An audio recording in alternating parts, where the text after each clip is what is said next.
Je voudrais d'abord ici mentionner que l'année passée, le 15 septembre 2021, nous étions ici, au même endroit, pour déposer le projet de budget pour l'exercice 2022.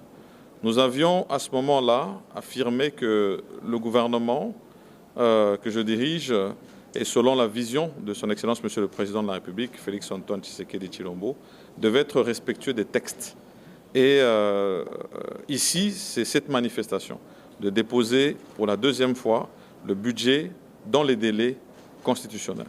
Et donc, c'est un exercice auquel le gouvernement aujourd'hui s'est donné une exigence et nous le faisons avec, bien sûr, le ministère d'État, ministère du Budget, mais la collaboration de tous les autres ministres. C'est juste s'y prendre à temps pour pouvoir rencontrer cette exigence. Et ici, en ce qui concerne le budget que nous venons déposer, je voulais juste donner quelques éléments. Parce que, en réalité, la primeur est réservée, comme vous le savez, au Parlement, où nous devons venir pour le défendre.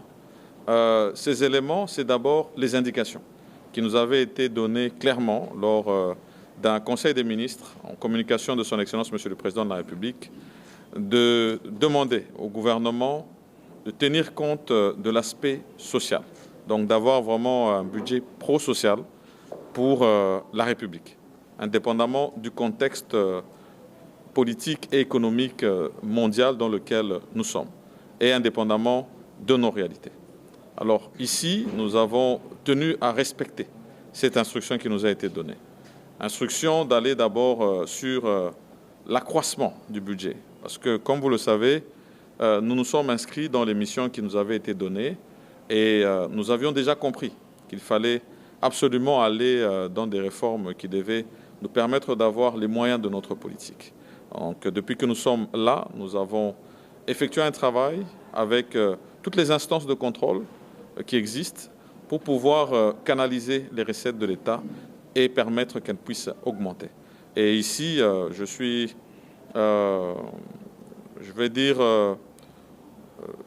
peut-être pas totalement satisfait parce que les demandes restent toujours grandes, mais quand même satisfait de voir que jusque-là, nous sommes sans cesse en accroissement du budget. Nous avions déposé un budget de près de 22 milliards de dollars pour l'exercice 2022. Cette fois-ci, nous déposons un budget qui atteint 29 milliards 520 millions de francs congolais, ce qui serait peut-être un équivalent de 14,6 milliards de dollars, une augmentation de 32%. Et donc, ça, c'est un effort à faire. Et nous ne devons même pas nous limiter là, nous assurer que dans l'exercice, nous puissions essayer de dépasser nos propres assignations. Alors, en ce qui concerne les domaines prioritaires qui sont les nôtres, comme vous le savez, vous connaissez la situation sécuritaire du pays. Nous sommes en agression et nous avons aussi des situations sécuritaires à mener partout sur l'étendue de la République. Et donc, c'est le secteur dans lequel nous avons voulu montrer notre volonté, c'est-à-dire à travers notamment la loi de programmation militaire que nous avons adoptée par habilitation au niveau du gouvernement et doter, en fait, ce secteur des moyens dont il a besoin selon la programmation qui a été faite. Donc, à côté de cela, nous avons d'autres secteurs sur lesquels nous avions des missions précises, notamment la couverture santé universelle dans le secteur de la santé, la gratuité de l'enseignement qui doit se poursuivre dans le secteur de l'enseignement, et puis finalement nos réformes sociales. Ces réformes sociales vont d'abord dans le sens de rencontrer les échanges que nous avons avec les différents syndicats. Comme vous le savez, nous avons, nous, opté pour une politique de dialogue, et c'est un dialogue permanent qui se fait avec tous les syndicats de tous les secteurs. C'est visible et nous pensons que c'est à travers ce dialogue, à travers la compréhension des uns et des autres, parce qu'il faut rappeler que les demandes restent toujours grandes. Lorsque nous élaborons le budget, nous avons des projections au départ qui nous amenaient à près de 24 milliards, mais les demandes restaient quand même à 56 milliards, donc près du double. Donc il nous faut chaque fois nous réadapter en tenant compte de notre contexte et puis aussi des exigences que nous avons dans le cadre des contrats que nous avons avec nos partenaires, notamment la Banque mondiale, le FMI, et rester sur cette bonne gouvernance dans laquelle nous nous sommes déjà inscrits. Et donc, avec ces bons syndicaux, nous allons continuer ces échanges. Nous allons surtout accroître l'effort que nous devons faire au niveau de la fonction publique dans le cadre de l'identification, mais surtout la mise à la retraite, qui va permettre d'avoir, bien sûr, un souffle pour avoir un recrutement qualitatif au niveau de la jeunesse, mais au-delà de ça, permettre surtout de mieux maîtriser notre enveloppe salariale. Tout ceci, ce sont des actions que nous menons parce que nous voulons améliorer, en tout cas, les conditions sociales de tous nos agents et, au travers eux, bien sûr, toutes les familles qui soutiennent.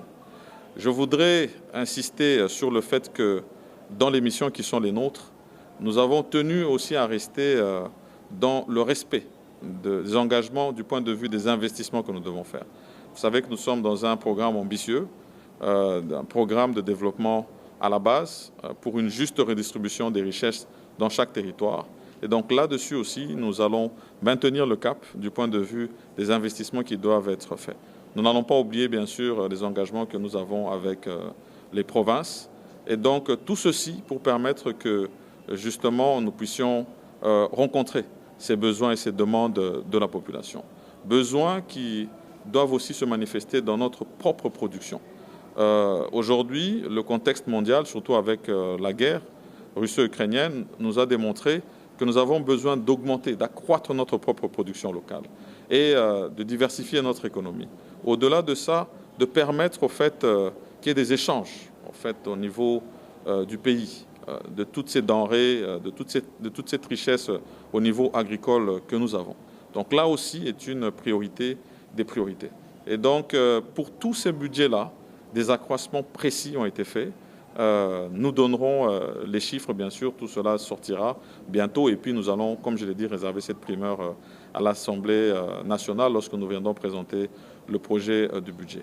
Mais ici, nous avons tenu à rester dans la ligne droite de la vision de son Excellence, Monsieur le Président de la République, qui a vraiment à cœur le social des Congolais. Je vous remercie. Merci.